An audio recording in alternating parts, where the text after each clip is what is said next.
இந்த வீடியோ பார்க்குற எல்லாருக்கும் வணக்கம். நம்ம இன்னைக்கு என்ன செய்ய போகிறோம், அன்னைக்கு ஒரு சத்தான ஒரு லட்டு தான் பண்ண போகிறோம். சத்தான லட்டுன்னு அன்னைக்கு எல்லா இப்போ சத்தான பொருள் எல்லாம் போட்டு ஒரு லட்டு ஒன்று பிடிக்க போகிறோம்.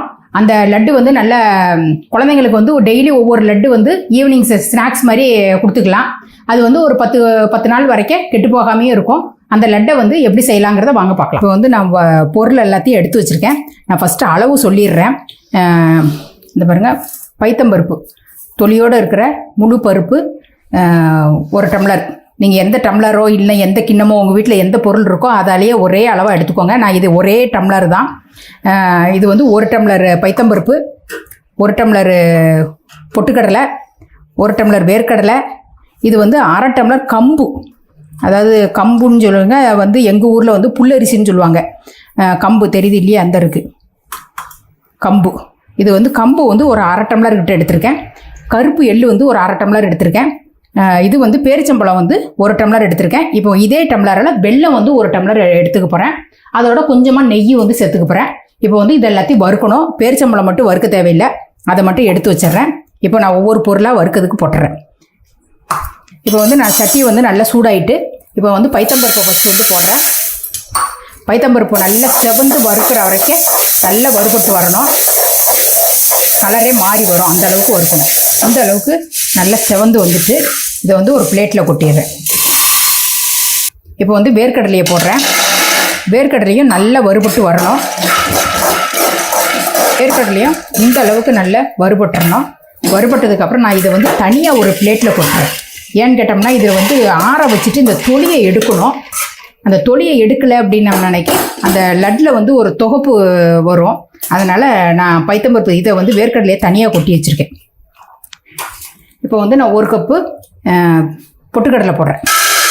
பொட்டுக்கடலை வந்து லேசாக எல்லாமே வறுபட்டது தான். லேசாக சூடு ஏறினா போதும், அப்படியே எடுத்து கொட்டிடலாம்.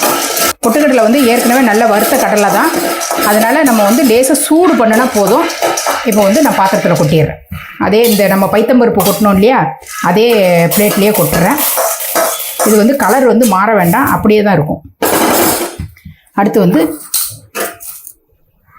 கம்பு போடுறேன். கம்பு வந்து 1/2 டம்ளர் போடுறேன்.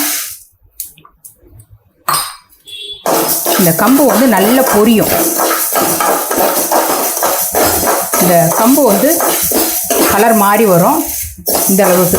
இது வந்து எங்கள் ஊரில் திருநெல்வேலி தூத்துக்குடி சைட்லாம் நாங்கள் கம்புன்னு சொல்ல மாட்டோம், நாங்கள் வந்து புல்லரிசின்னு சொல்லுவோம். இந்த புல்லரிசியில் வந்து தோசை பண்ணுவாங்க, இந்த மாதிரி சத்து உருண்டை மாவு பண்ணுவாங்க. இதுலேயே நிறைய வெரைட்டி பண்ணலாம். இதை வந்து இந்த அரிசி புல்லரிசியை வந்து அதே பிளேட்லேயே உள்ளே கொட்டிடுறேன். இப்போ 1/2 டம்ளர் எள்ளு போடுறேன். இப்போ அளவு வந்து நான் எல்லாமே கரெக்டாக உங்களுக்கு இது பண்ணியிருக்கேன். நான் வந்து ஒரே அளவு டம்ளரில் தான் நான் எல்லாமே எடுத்திருக்கேன். நான் வந்து வேர்க்கடலை 3 பொருள் ஒவ்வொரு டம்ளர் எடுத்திருக்கேன். வேர்க்கடலை, பொட்டுக்கடலை, பைத்தம்பருப்பு 3மே ஒரே அளவு 1 டம்ளரு. இது வந்து 2மே அரை டம்ளர் எடுத்திருக்கேன். அப்போ மொத்தத்தில் 4 டம்ளர் பொருள் சேர்த்துருக்கேன். இந்த எள்ளு வந்து இப்படி பொடிஞ்ச உடனே எடுக்கணும். இப்போ அடுப்பு ஆஃப் பண்ணிடுறேன். இந்த சூட்லேயே வெடிச்சிடும். இந்த எள்ளு வந்து நல்லா பொரிஞ்சிட்டு சூடு தாங்க முடியல. இதையும் அப்படியே உள்ளே சேர்த்துட்டு இதை எல்லாத்தையும் நல்லா இப்படி ஆற வச்சிடணும். அந்த வேர்க்கடலையை நல்லா ஆற வச்சுட்டு தொலியை எடுத்துகிட்டு வந்துடுறேன். இப்போ வந்து இந்த 4 டம்ளர் அளவுக்கு இனிப்பு எவ்வளோ போடணும்னு அன்னைக்கு நான் 1 டம்ளர் பேரிச்சம்பழம் போட்டிருக்கேன். இதே டம்ளரில் 1 டம்ளர் வெல்லம் எடுத்துக்க போகிறேன். இதுதான், அதாவது 4 டம்ளருக்கு 2 டம்ளர் வெல்லம். பேரிச்சம்பழம் போடுறதுனால பேரிச்சம்பழமும் வெல்லம் 1 டம்ளர், பேரிச்சம்பழம் 1 டம்ளர், 2 டம்ளர். அது இப்போ இனிப்பு நிறைய இருக்கும், அதனால் இதுவே போதும். இதை வந்து ஆற வச்சுட்டு வரேன். இப்போ வந்து நான் வந்து ஆற வச்சிருந்த எல்லாத்தையுமே நல்லா ஒன்றா சேர்த்து வேர்க்கடலையை மட்டும் தொலியை எடுத்துட்டு எல்லாத்தையுமே ஒன்றா போட்டு கொஞ்சம் கொஞ்சமாக போட்டு ஒரு 3-4 ட்ரிப்பாக அரைச்சி கொட்டிட்டேன். இது லாஸ்ட்டாக அரைச்சதை மட்டும்தான் உங்கள்கிட்ட காட்டியிருக்கேன். அரைச்சி எல்லாத்தையுமே இது பண்ணியாச்சு. இப்போ வந்து இந்த பேரிச்சம்பழத்தை போடுறேன். பேரிச்சம்பழத்தை வந்து ஒரு சுற்றிட்டு அதுக்கப்புறமா வெள்ளத்தையும் போட்டு சுற்ற போகிறோம். பேரிச்சம்பழத்தை ஒரு சுற்றிடுறேன். இந்த பேரிச்சம்பழத்தை வந்து இப்படி எல்லாத்தையும் நச்சு இது பண்ணிட வேண்டிதான். இந்த பாருங்கள், நல்லா நசுங்கிட்டு இப்போ வந்து வெள்ளத்தையும் அது உள்ளேயே போட்டுறேன். வெல்லமும் அதே டம்ளரால் 1 டம்ளர் வெல்லம் எடுத்திருக்கேன். போட்டுட்டு இதையும் பேரிச்சம்பழத்தோடு சேர்த்து ஒரு 2 சுற்று சுற்றுவோம். பேரிச்சம்பழமும் வெல்லமும் இந்த அளவுக்கு நசுங்கி வந்துட்டு இப்போ வந்து இது கொஞ்சமாக மாவு சேர்த்துட்டு 2 சுற்று சுற்றினோம்னா அன்னைக்கு அந்த வெல்லம் வந்து நல்லா மிக்சியில் ஒட்டிகிட்டு இருக்கிறது எல்லாமே நல்ல இதாகி வந்துடும். அதில் அன்னைக்கு கையால் எடுத்துகிட்டு இது பண்ணிகிட்டு இருக்கணும். அதனால் இந்த மாவு 2 கை மாவு அள்ளி போட்டு ஒரு சுற்றி சுற்றிடுறேன். இப்போ வந்து இந்த வெல்லம் பேரிச்சம்பழம் எல்லாத்தையும் இந்த மாதிரி கரண்டியை வச்சுட்டு கிண்டி விட்டு 2 தடவை கிண்டி விட்டு தான் ஒரு 4-5 ட்ரிப்பு சுற்றி எடுத்துகிட்டு வந்திருக்கேன். இந்த அளவுக்கு நல்லா நசுங்கி வந்துட்டு இதையும் உள்ளே சேர்த்துட்றேன்.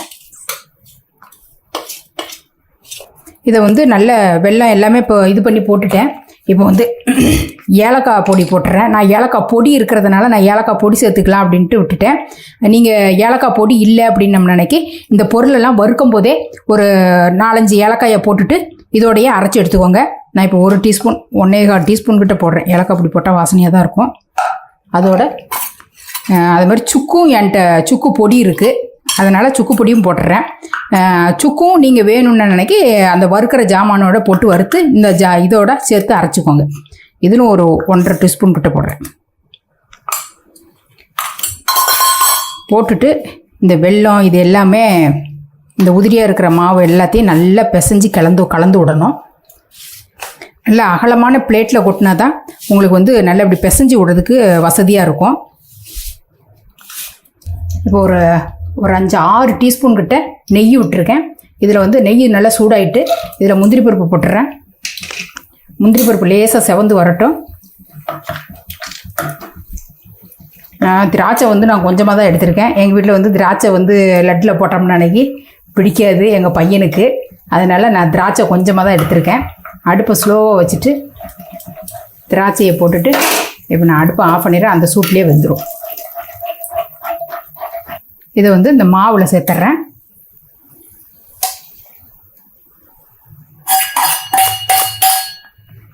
சேர்த்துட்டு அப்படியே உடனே கை வச்சிடாதீங்க. சூடு வந்து நெய் டக்குன்னு கையில் ஒட்டிக்கும். அதனால் கரண்டியால் நல்லா இப்படி கலந்து விட்டுட்டு அதுக்கப்புறம் கொஞ்சம் சூடு போனதுக்கப்புறம் நல்ல மாவை நல்லா மொத்தமாக கிண்டி பிசைஞ்சு விடுறோம். பிசைஞ்சு விட்டு அவ்வளோதான், நம்ம லட்டு பிடிக்க வேண்டிதான். பாருங்க, நான் எல்லாத்தையுமே நல்லா கலந்து விட்டுட்டு இப்போ வந்து நான் லட்டு பிடிக்க ஆரம்பிச்சிட்டேன். மாவு வந்து கொஞ்சம் கரகரப்பாக தான் அரைச்சிக்கணும். ரொம்ப நைஸாக பவுடராட்டம் அரைக்க தேவையில்லை. நம்ம வாயில் கொஞ்சம் லைட்டாக கடிபடும். நம்ம வேர்க்கடலை அந்த பயிர் எல்லாமே நல்லா வாயில் கடிபடும். அந்த அளவுக்கு தான் இருக்கும். அந்த அளவுக்கு பாருங்கள், இந்த அளவுக்கு லட்டை வந்து இப்படியே கொஞ்சம் கொஞ்சமாக பிடிச்சி வச்சிட வேண்டிதான். இந்த இதில் வந்து நான் இப்போ எல்லா பொருளும் சேர்த்தேன் இல்லையா, இந்த பொருள் தவிர வேறு எந்த பொருளாவது சத்தான பொருள் சேர்க்கலாமன்னா சேர்க்கலாம். இன்னும் என்ன பொருள்லாம் சேர்க்கலான்னு அன்னைக்கு நம்ம பால் சோளம்னு சொல்லுவாங்க. வெள்ளை கலர் சோளம் நைஸாக மெல்லிஸாக இருக்கும். பால் சோளம் இருந்தால் சேர்க்கலாம். அப்புறம் வந்து தெனை வைக்கும். அந்த தினையை வந்து அதையும் வறுத்துட்டு இந்த மாதிரி தெனமாவையும் உள்ளே சேர்க்கலாம். உங்களுக்கு என்னென்ன விருப்பப்படுறீங்களோ அந்த மாதிரி சத்தான பொருள் வந்து எல்லாத்தையுமே சேர்த்துட்டு நம்ம வெல்லம் மட்டும் எவ்வளோ எடுக்கிறோமோ அதில் பாதி 5 டம்ளர் இது எடுத்தோம்னா 2.5 டம்ளர் இந்த அளவுக்கு நம்ம வெல்லத்தை மட்டும் அப்படி போட்டுக்கிட்டு கொஞ்சம் நெய் ஊற்றலாம். இந்த இடத்துல வந்து நம்ம நெய் சேர்த்து முடிச்சுட்டு இதில் இடத்துல வந்து ஒரு 2 ஸ்பூன் தேன் கூட ஊற்றி பிடிக்கலாம். நான் இன்றைக்கி தேன் ஊற்றலை, தேன் கூட ஊற்றி பிடிச்சாலும் அதுவும் நல்ல டேஸ்ட்டாகவும் இருக்கும். இப்போ வந்து நான் எல்லாத்தையும் பிடிச்சிட்டு காட்டுறேன். இந்த சத்தான ஹெல்த்தியான லட்டு வந்து எங்கள் வீட்டில் ரெடி ஆயிடுச்சு.